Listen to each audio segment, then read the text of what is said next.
Ce matin, exception également avec Jean-Sébastien Petit-Demange. Je suis ravi que tu t'occupes des souterrains allemands ici et de la reconstitution dont je parlais tout à l'heure dans le sommaire. 1914-2014, c'est l'année du centenaire du début de la plus tragique des guerres.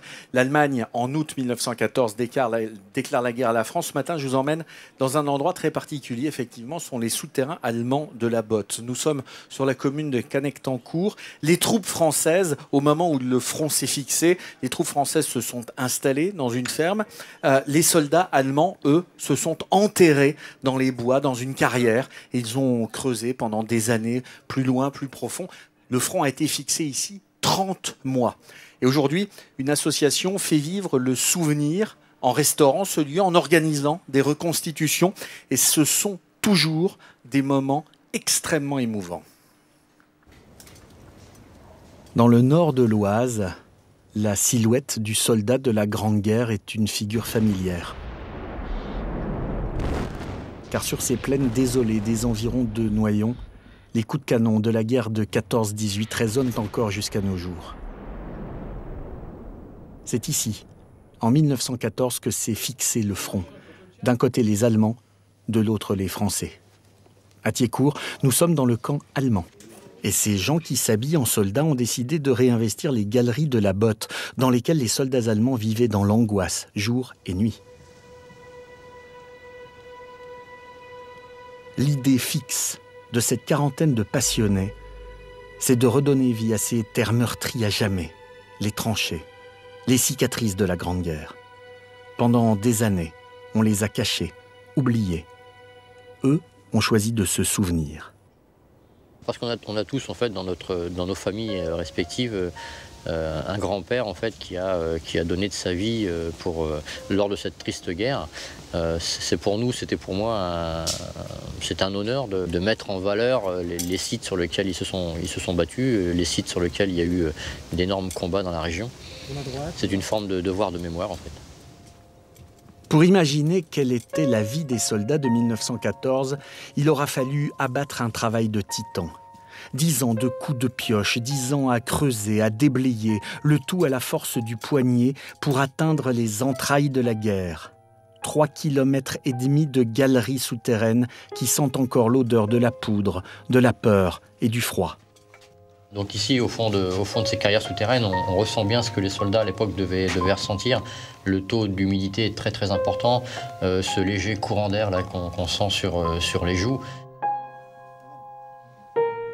C'est dans cette pièce minuscule, directement reliée à la première ligne, que les combattants attendaient l'ordre de l'assaut, la peur au ventre. On étouffait ici, à peine 10 mètres carrés pour 8 soldats. Les bénévoles ont tout reconstitué. On a creusé, déblayé, et à l'intérieur, niveau entre le plafond et les déblais, 60 cm. Rempli de gravats. Donc ensuite, avec la fine équipe qui est autour de moi, seau, pelle, corde, et on a tout sorti à la main. Ce jeune homme habillé en soldat allemand, c'est Johann, l'un des membres les plus actifs. Depuis l'âge de 13 ans, il passe tous ses samedis dans la galerie à la recherche de la mémoire de sa région. L'arrière-pays de nos villages en parle par eux-mêmes. Donc on grandit avec la Grande Guerre, que ça soit les cimetières militaires autour, les blocos, tout parle de la Grande Guerre autour de chez nous.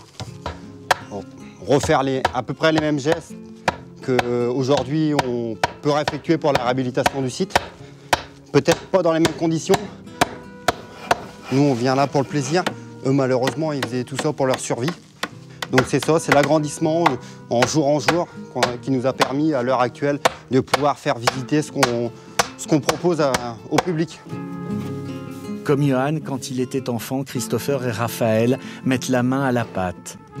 Voilà le but de l'association, toucher toutes les générations grâce au patrimoine laissé par cette guerre. Et pour sensibiliser le plus grand nombre, les bénévoles n'hésitent pas à faire des reconstitutions en costume dans ces galeries.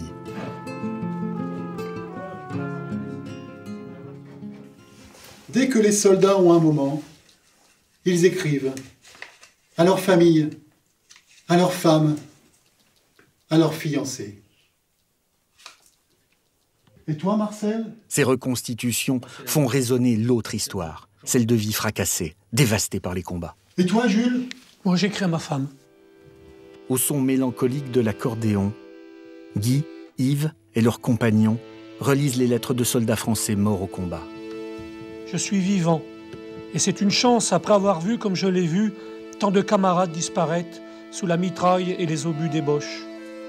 Des écrits poignants, rédigés entre deux attaques par des jeunes hommes conscients qu'ils ne reverraient jamais leurs proches. Et à la lecture de ces témoignages, il n'y a plus de mise en scène. Seul le cœur parle.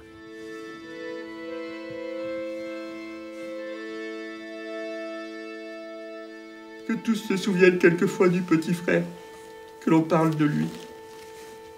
Au revoir, adieu, chère petite maman chérie. Si je continuais, je pleurais peut-être, et sous le canon, on ne pleure pas. Je vous embrasse, ma mère chérie. Merci de la tendresse de votre cœur pour moi. Merci de m'avoir tant aimé.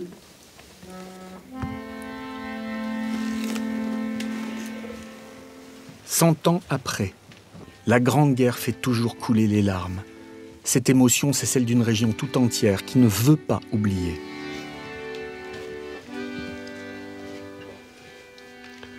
Adieu la vie, adieu l'amour, adieu toutes les femmes. Rouvrir les douleurs du passé comme pour ne pas oublier cet ancêtre lointain dont un parent nous a conté un soir d'hiver au coin du feu le sacrifice pour la nation. C'était au début du siècle dernier. Qu'on doit laisser sa peau, car nous sommes tous condamnés, nous sommes les sacrifiés. Un très beau sujet de Laurent Galinon, on va le citer. Un site historique, en plus de première importance dans la Première Guerre mondiale et dans son histoire, site méconnu que l'association Sauvegarde du patrimoine a remis en avant, à qui je remets un talent avec un grand bonheur, parce que cette Première Guerre mondiale a tenu aussi une place extrêmement importante ici, dans l'Oise. Le front a été fixé ici, dès septembre 1914 jusqu'en mars 1917. Le département ensuite a été ravagé par les combats de 1918. Donc l'Oise a tout connu de la Première Guerre mondiale. Et dans ces lettres qui sont rééditées, qui sont éditées notamment en ce moment, il y a toute l'histoire des hommes qui passent et de l'émotion qui traverse à travers ces quelques mots, comme par exemple celle-là. « Ma chère marraine, j'ai reçu votre lettre hier et heureux que ces bombardements ne vous aient pas atteint et que cette explosion, même si elle a dû faire du dégât, vous ait laissé tranquille. Quant à moi, la santé est bonne. Voilà 5 nuits qu'on ne peut dormir. Les bombardements n'arrêtent pas. La nuit passée, on a couché dans une maison. Un 150 qui a fait sauter la fenêtre, a criblé le mur d'éclats. J'étais avec trois camarades. Nous étions étourdis pendant 5 minutes. On ne savait plus si nous étions vivants ou morts, s'il faisait jour ou nuit. Nous sommes partis à la cave sans dormir, mais on était tranquilles. » Et ça, il y en a des centaines, des milliers de lettres qui sont exhumées depuis quelques mois pour le centenaire du début de cette Première Guerre mondiale qui a été et qui restera, je pense, pour longtemps le plus affreux massacre que l'humanité n'ait jamais connu. Et comment cette guerre qui a été terrible, on fête le centenaire, tu as raison de le dire, on en reparlera cette année évidemment. Et puis évidemment, ça mérite ce talent en France, regardez, bravo Jean-Seb.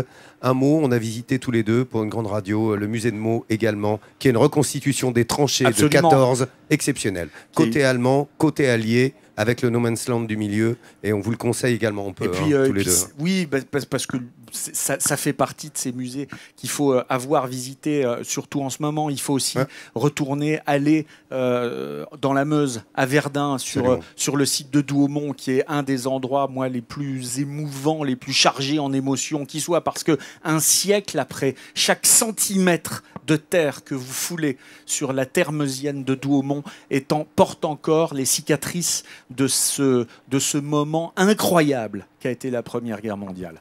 Voilà, et évidemment, on fête le centenaire, on vous le rappelle.